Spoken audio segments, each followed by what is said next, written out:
I have a few points to make, guys, and I guess we might have to change the format of things a little bit, because if we just talk about everything I have in mind for us to talk about, we'll probably need a few more hours. So maybe like we talked about the first most impactful death, right?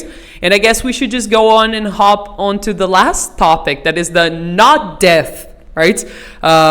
The person that didn't die, but a lot of people would have loved the game, and I guess we all agree it would have ruined the game if they had just killed Abby. So I have a few points to make. I'm just gonna state my opinion, then you guys say what you think about it, because maybe like we can have another meeting to talk about the smaller details, like the gameplay itself, right? Since you guys were talking about it, and like for example, the fact that Joel's death was super brutal. I guess it's good that you guys mentioned like more than once, and it's good that we look at things that way. Like, what exactly was the writer's point? Like, what was their goal? It was brutal. A lot of people hated the way Joel died, but there was a point behind all of this. And like you guys said, The Last of Us probably one of the, like, probably the only, I was gonna say the only, but do not laugh at me. I think The Walking Dead, you guys know The Walking Dead, the show got really bad within the last few seasons, right? But no, actually that's what I'm gonna say. I feel like one of the few things who saved the last few seasons of The Walking Dead was how they took care of Negan's arc. Because Negan, when he could have been killed and they chose not to kill him instead, I just saw it as them like leaving him as a plan B if they ever needed the character. And also because the actor was like one of the only remaining actors that was actually really good. So I felt like they just put him in jail, like in the story of the show. They did it just in case they needed him in the future. But then they went on and actually gave him like a really good redemption arc, you know? And I don't know about you guys, but I love redemption arcs more than anything. But mostly what I think The Walking Dead did brilliantly, believe it or not, even though the ending of the show is really bad, is something that also The Last of Us did really well, which was to get a character that everybody wanted to see dead at first, right? A character that caused, just think about the feeling when you saw when you saw Abby shooting Joel in the knee and then bashing him with a golf club, like how much hatred you felt for that girl at that moment. And then the people who forgave her and understood her side of the story, like going through all of that, like that, I know the word is a little cliche, but like the emotional roller coaster. I feel like the writers wanted to do exactly that. And the fact that they reached that, they had to kill Joel the way he died, right? Now, I don't know about you guys. I want to give you a little challenge, okay? On top of answering the questions I will drop eventually. The main challenge is, and try to keep this in mind when it's your turn to talk, okay? People say revenge, and you guys said a few other words, but if you had to boil the whole plot of The Last of Us down to just one word, what would you say the game is about? I would say, now like I said, I'm going to state my opinions and you guys elaborate on it, because I think we all agree to some level on most things.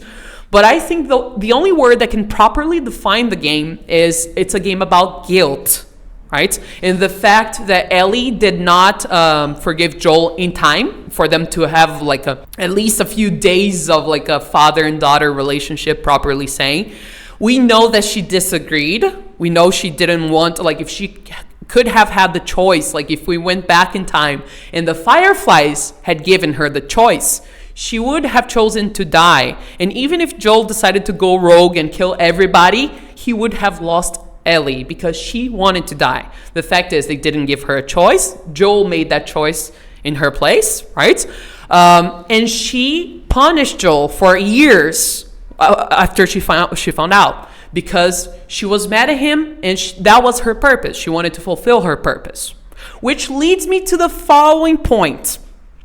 Abby's not dying, and the fact that Ellie left Dina and JJ behind to go and kill Abby, and ironically she saved Abby's life in doing so, because if she had just stayed at the farm, we know that Abby and Lev would have died in Santa Barbara on the pillars, right? That's the cycle. Exactly, she did. Like going after her revenge is what caused Abby and Lev to live and basically break the cycle, right?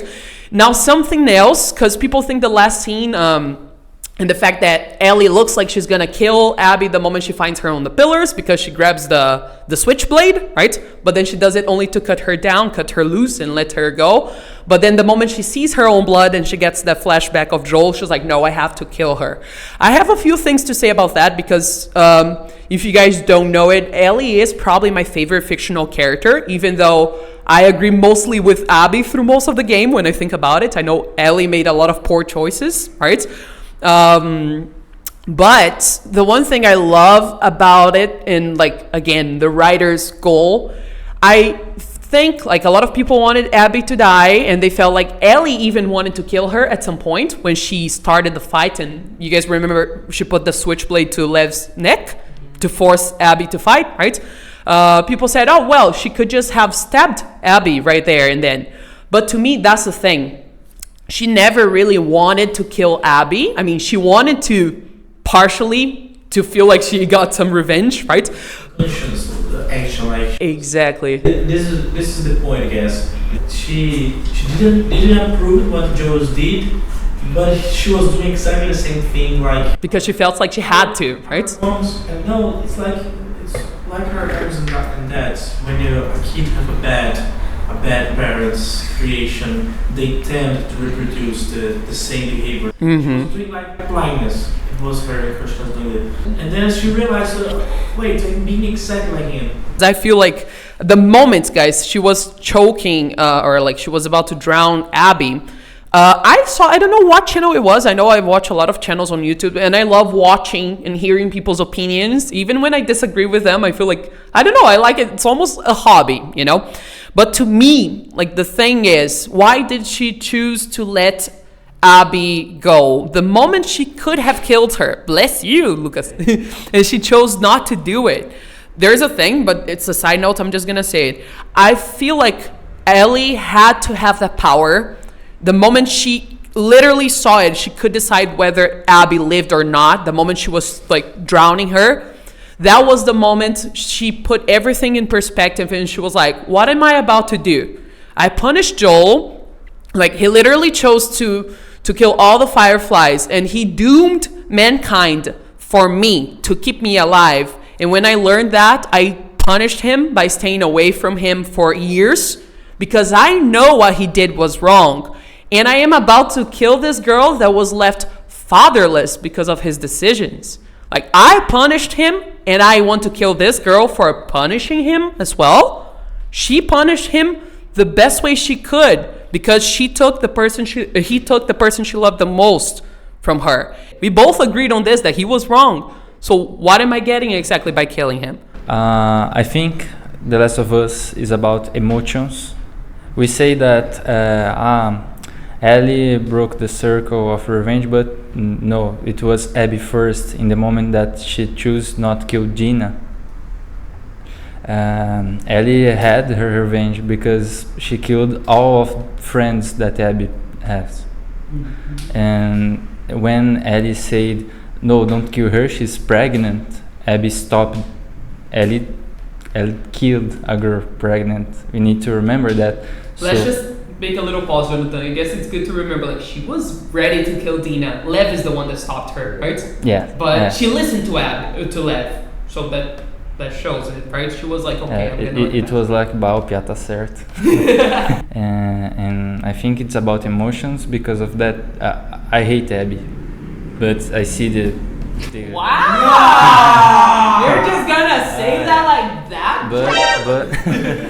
But I can say that is because my love for the other characters, not because she's a mad character. She's not a mad character.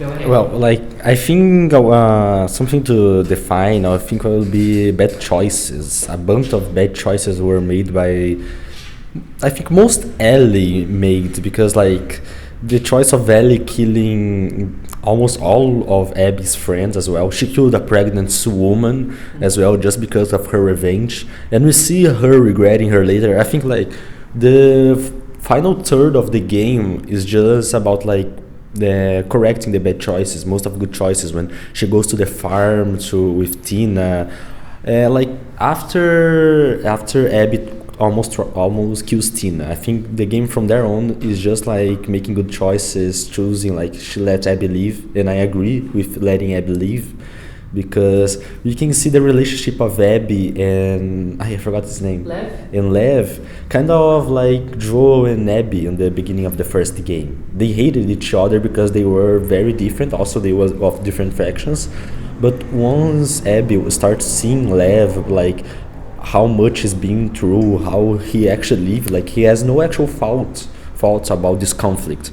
He was just a kid living with the scars. And she started accepting him and like started listening to him. That's what made her give up the choice, because she chose to protect Lev in the end, and she chose to break this cycle because she knew Ellie probably would come after Lev at the ending. I think the word that describes the second game is acceptance, because Abby needed to finally give a final point to her history, killing Joe. We can see throughout the game everything that she passed through, the development. That's the main thing. The development of a character makes you understand them. And understanding Abby's choices, and understanding that Abby and Ellie are literally the same person in every single choice they made. Seeing Ellie going after Abby is about self-acceptance. Is about saying, I'm sorry, Joe. Is about also giving the final point in her own history. And about killing Abby. If you could have the choice in that moment, if you could choose between killing Abby or giving the same final the game gave us, would you kill Abby? And if you would, you are a terrible person. Jonathan, we're looking at you. Because if you could kill Abby because of what she did, you could also kill Ellie. You hate Abby, you also hate Ellie. And that's the thing, you know. That's the great thing about The Last of Us 2. One thing you said before, seeing the villain's side. And answering the question is about what a game is for me. You said duty for me is the same as duty. It's about selfish people trying to self-acceptance themselves, because Joe the first try was trying to get money, and then he could do whatever he wants because we'll be probably rich. The flights will probably paid him a lot about what he did, and he probably do. And Ellie was the same case. She was like, it was her problem. It was Ellie's problem, not anyone else. And I guess the rest of us about it's about most of thing. It's about selfish people, and then the things that go after it. The chain, completely change. Selfish people, angry, revenge. Until you close the cycle and you see these chains, the elos of the chain are being formed with a lot of information, like something like this. I also think the word for that define the game is guilty, because when you get to the end of the game, you're already done. Like, you don't want to fight Abby, you don't want to kill her, but the game forces you to fight her. And while you're fighting her, you're just like, okay, I want this to finish. I want this done. I don't want to kill her. And you can see that in Ellie's eyes as she is drowning Abby's, and you can see that she knows that they have nothing. They have nothing left. Like, they have nobody. So she's just realizing that she has like no real matter to kill her, and she has nothing to do with her anymore. And she realizes and she accepts that that's life, that's survival. So, you know, it is what it is. So basically, it is what it is. Yeah. Now, Alexandre, to wrap it up, go ahead. For me, the word to describe this game is consequence. It's not about choices, because we never had the choice to do anything in this game. We were just like watching when we were playing. I think that like every time in the second game, Abby and Ellie was like having to deal with the consequences of what they made and the internal conflicts that it caused in them. That's why they like killed, and every time you see that they are more tired of everything along the game. I think that like Ellie, the only thing that she had, like after Joey being killed, is the hate, like the try to get vengeance. And every time that she was more close to this, she had to deal with what it would cause in her life and everyone around her, because like she was blind by this hate, and she was like causing so much pain to everyone that liked her. Like everyone that got killed in this game was like because of the consequences and how far she will go with this. Even for Abby, like they were the same person. Abby was just like some time ahead, but like it's the same story for the two. Can you say something about that topic you brought up, like the things about you don't have choice?